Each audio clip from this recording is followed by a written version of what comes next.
Olá, meus amigos, boa tarde, tudo bem? Sejam todos bem-vindos. Se você está chegando hoje no canal, seja muitíssimo bem-vindo aqui a esse nosso pequenino universo tratando sobre questões práticas relacionadas a holding familiar e planejamento patrimonial, ok? Então, se você chegou hoje, espero que você aprecie esse vídeo, deixe seu comentário, deixe o seu like. Estamos aqui à disposição, ok? Para atender aqui a essa nossa audiência, esse nosso hoje, que não é um pequeno grupo, já é um pequeno grande grupo. Estamos hoje com 117 inscritos no canal e sempre trazendo essas discussões acerca de holding. Eu vou fazer uma breve introdução aqui, porque eu tenho tido muitos comentários nos vídeos, todos os vídeos, e eu tenho tentado responder todos no tempo mais breve possível. Tá certo? Vou intensificar isso para ser cada vez mais rápido. E aí, eu queria trazer aqui uma questão. Quando eu vi que a dúvida está se repetindo muito, eu vou evitar de responder nos comentários e vou gravar um vídeo, porque eu atendo mais a um número maior aí de inscritos, né? De pessoas que estão aí com essa dúvida, porque aí deixa de ser uma dúvida pontual. Se muita gente está perguntando, ou é porque a pessoa realmente tem a dúvida, ou porque eu não esclareci muito bem nos meus vídeos. Então aí eu prefiro fazer um vídeo autônomo, certo? Mas na medida do possível eu também vou, quando for algo mais simples, mais objetivo, mais direto, eu respondo no próprio comentário, ok? Então vejam que as dúvidas de vocês, os questionamentos de vocês já me dão novas ideias aí para conteúdo. O objetivo aqui é atender as dúvidas e os questionamentos de vocês a respeito de holding, ok? E aí, gente, esse vídeo é um deles. É uma pergunta que, com pequenas variações, ela se repetiu bastante nos comentários e por isso eu vou gravar um vídeo especificamente sobre isso, que é o seguinte. A pergunta, né, com pequenas variações foi a seguinte: posso transformar uma empresa limitada que eu já tenha em uma holding familiar? Então, essa pergunta realmente ela se repetiu bastante, né? E é uma dúvida comum, inclusive, do cliente. O cliente muitas vezes chega para vocês assim: ah, não, doutor, mas eu já tenho uma empresa que eu posso transformar numa holding, eu já tenho outro CNPJ e tal. E aí, isso é possível? Em que situações é recomendável? Em que situações não é recomendável? O que é que eu preciso observar? Então, vamos ao conteúdo do vídeo de hoje, que é exatamente a resposta para essa pergunta, ok? Inicialmente, gente, a gente tem que observar o seguinte: uma holding, ela é de fato uma pessoa jurídica. Não adianta dizer de forma diferente, dizer que holding, não. Holding, de fato, no seu nascedouro, ela é uma pessoa jurídica, ela é um CNPJ, ok? A questão é que uma holding, ela tem uma finalidade própria.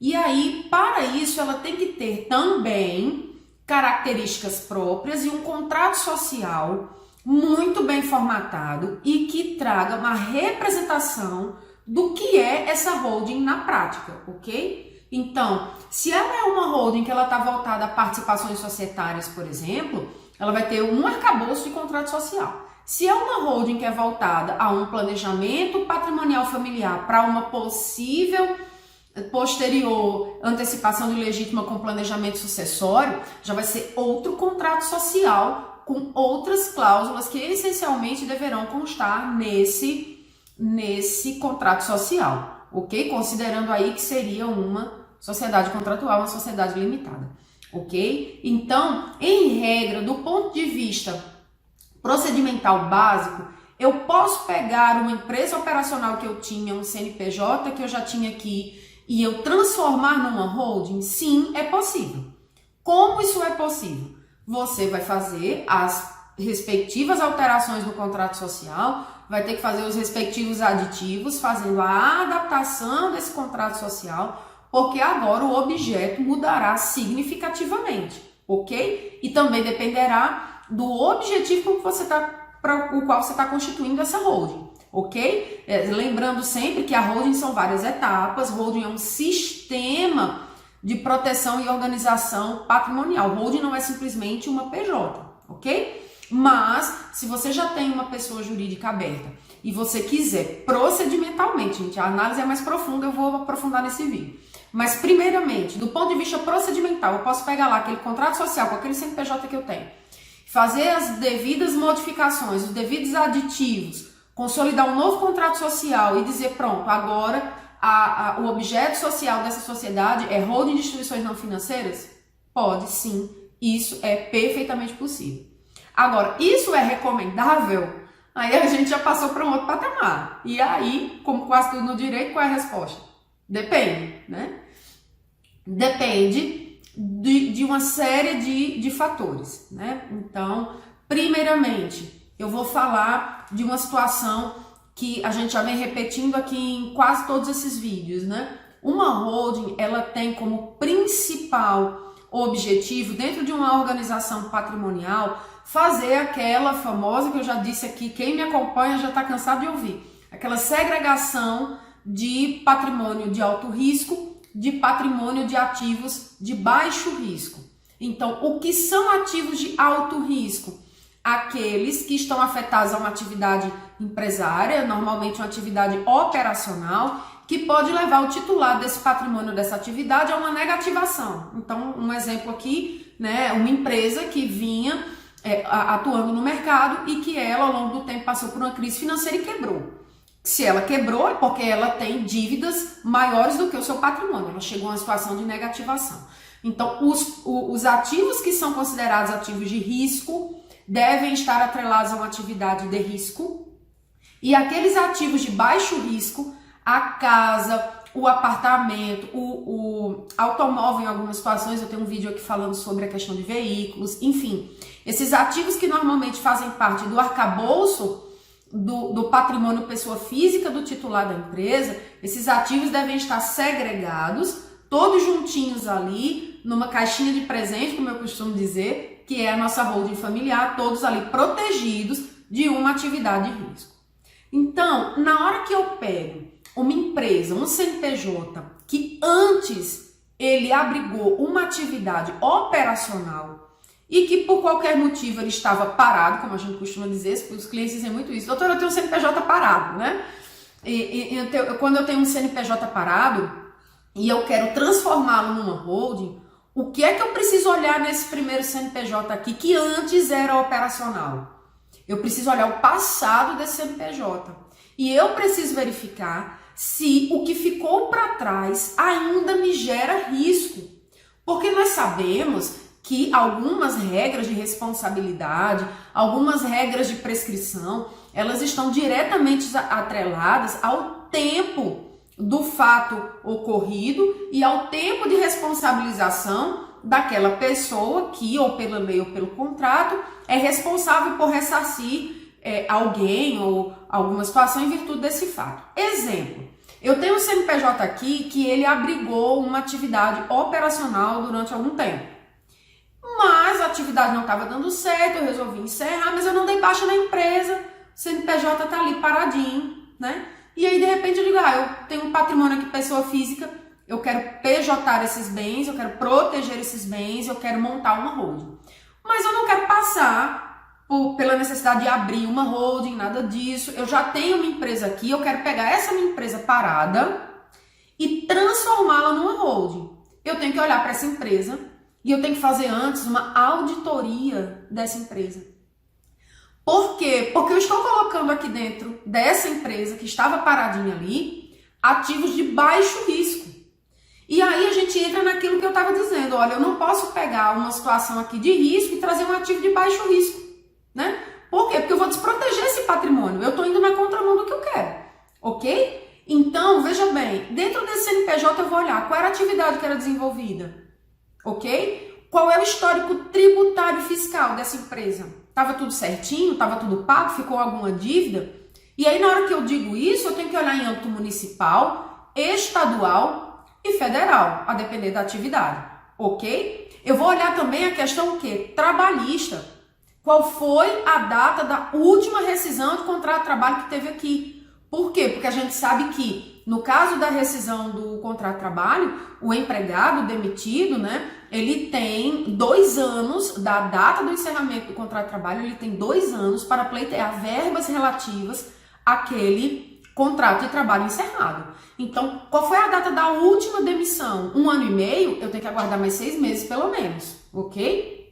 Aguarda o prazo prescricional, porque aí eu livro qualquer possibilidade de uma reclamação trabalhista. A depender da atividade, verificar órgãos de fiscalização, principalmente órgãos de fiscalização trabalhista. Algumas atividades, pelo fato de elas serem atividades de maior risco, maior insalubridade para os empregados, muitas vezes elas são fiscalizadas pela Delegacia Regional do Trabalho, Ministério Público do Trabalho. Então, checa lá se não tem nenhuma multazinha aberta que ficou ali esquecida no tempo, ok? A questão fiscal, voltando um pouquinho para a questão fiscal, porque eu não falei, nós sabemos que da ocorrência do último fato gerador, a gente tem aí as regras de prescrição, normalmente de 5 anos a contar do primeiro dia do exercício subsequente ao que o lançamento poderia ter sido realizado. Então, pode ser um pouquinho mais do que 5 anos, vamos botar aí 6 anos, um lapso temporal de segurança maior. Então, checar lá, será que não teve um parcelamento que ficou rompido e esquecido lá para trás e de repente isso pode gerar uma execução fiscal, ok? Checar o passado dessa empresa para saber se essa empresa ela está hoje numa situação de risco reprimido, oculto, que eu não estou vendo, tá certo? Ou se de fato, não, doutor, é um CNPJ que está ali parado há 7 anos, era uma empresa de consultoria que eu tinha na época, era prestação de serviço, eu só tinha uma recepcionista e essa pessoa foi demitida e tudo certo. Inclusive eu tenho contato com essa pessoa, uma pessoa amiga, conhecida, mas que não deu certo, a gente não continuou. Olhar o quadro societário dessa empresa, quem são os sócios dessa empresa? Você tem sócios que não fazem parte da sua família, porque a holding familiar ela é para fazer a proteção do patrimônio familiar. Então, quem são esses sócios? Né? É você e seu esposo, porque já era assim e vocês querem adaptar? É possível. Não, tem um terceiro aqui. Opa, alteração contratual para tirar esta pessoa antes de trazer bens, antes de trazer qualquer coisa. Então, meus amigos, vejam que a resposta ela não é tão simples, né? É preciso analisar caso a caso, né? Isso é muito comum na prática, o cliente trazer essa hipótese de uma nova empresa, de uma empresa antiga e ele fazer uma alteração ao invés de fazer uma nova empresa, tá certo? Trazendo aqui também uma questão bem prática para quem pretende trabalhar com isso, que eu inclusive recomendo porque eu trabalho e gosto muito desse trabalho, é a questão relacionada a honorários, porque muitas vezes o cliente pensa assim, ah não doutor, mas eu já tô com a empresa aberta, eu só vou mudar para holding, né? É só uma alteraçãozinha. Não. Holding, a primeira etapa é a mais simples, a mais rápida, a mais singela de todas, no sentido de lapso de tempo, tá, gente? Por favor. É a abertura. A abertura é só o primeiro passo de uma caminhada aí de 10 quilômetros, entende? Então, assim, o fato de você já estar com uma empresa aberta facilita esses primeiros passos, né? O início ali da questão procedimental junto à junta comercial do Estado, ok? Mas assim, o ato constitutivo, isso eu digo sem sombra de dúvida, isso aí eu digo sem medo de errar, o ato constitutivo vai ter que ser praticamente todo refeito no que tange a uma série de situações, tá certo? Depois a gente vai para uma fase que ela tem um lapso temporal mais longo, que é a organização do patrimônio para integralização do capital social, ok? É uma fase mais demorada. Feito isso, aí a gente vai, organizado tudo, agora a gente vai sentar, vai ver se esse cliente quer realmente fazer aí um planejamento sucessório e em sendo o entendimento dele, aí a gente passa para uma outra fase, que é fazer a organização do planejamento sucessório do cliente, uma vez tendo o aval do cliente de que está tudo dentro do que ele realmente almeja para o patrimônio dele, entra-se na fase que é a de doação das cotas aos herdeiros com reserva de usufruto, cláusula de reversão, cláusula de inalienabilidade, que comporta desde já incomunicabilidade e impenhorabilidade, enfim, todo aquele sistema protetivo. O cliente vai querer call option, o cliente vai querer cláusula de reversão, então a gente entra já numa outra fase que também é bem delicada da holding. Então assim, trazendo para essa questão também dos honorários, o fato de o cliente já ter uma empresa aberta e ele querer transformar essa empresa em hold, para o advogado em termos de lapso de tempo e de trabalho, não terá muita alteração, ok? E aí você pode dizer assim, tá, então qual seria aqui a vantagem de eu fazer isso, né? Já que eu não tenho aí uma vantagem de honorário significativa, eu não tenho aí uma vantagem procedimental significativa. É em relação à imunidade do ITBI, né? Por quê? Porque eu queria lembrar que temos a imunidade do ITBI lá do artigo 156, parágrafo 2º, inciso 1 da Constituição Federal, cumulado com o artigo 37 do CTN, que diz que na integralização de capital social, né, com bens imóveis, né, é possível abarcar a imunidade do ITBI desde que a empresa adquirente não tenha preponderância de atividade imobiliária. E essa preponderância está lá no 37, estou falando aqui do caso clássico, tá, gente? Não estou aqui entrando em teses novas nem nada, porque é o que hoje a gente vigora com a segurança na legislação, ok? Então, a gente tem lá aquele lapso temporal do artigo 37 do CTN, que diz que para empresas recém-constituídas ou com menos de 2 anos de constituição, o prazo de quarentena para verificação da atividade preponderante imobiliária é de 3 anos da data da integralização do imóvel. Então, eu integralizei hoje 3 anos para frente. Se eu já tenho uma empresa aberta há mais de 2 anos, aí o meu lapso temporal passa a ser o quê? De 2 anos da data da integralização. Por quê? Porque da data da integralização, o fisco municipal vai olhar 2 anos antes e 2 anos depois.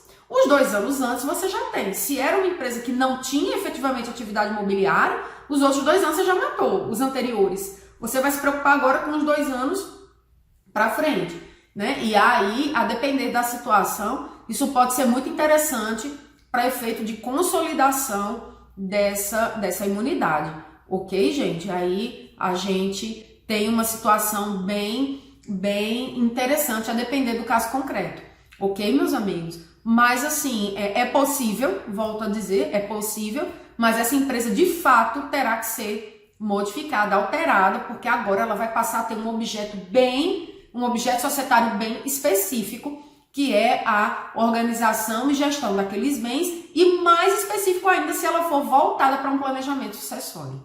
Ok, meus amigos? Então, espero ter respondido a essa dúvida que foi de alguns colegas. Eu vou enviar o link do vídeo para os colegas que fizeram essa pergunta, não só no canal, mas também em outros veículos de comunicação aí comigo, tá ok? E eu espero ter aí esclarecido. Se ficou alguma coisa, por favor, coloca aí nos comentários. Olha, não ficou muito claro para mim, ainda não entendi essa fase. Como eu disse, se for algo mais abrangente, eu gravo um novo vídeo, se não, eu já respondo nos comentários. Ok, meus amigos? Muitíssimo obrigada. Até o nosso próximo vídeo.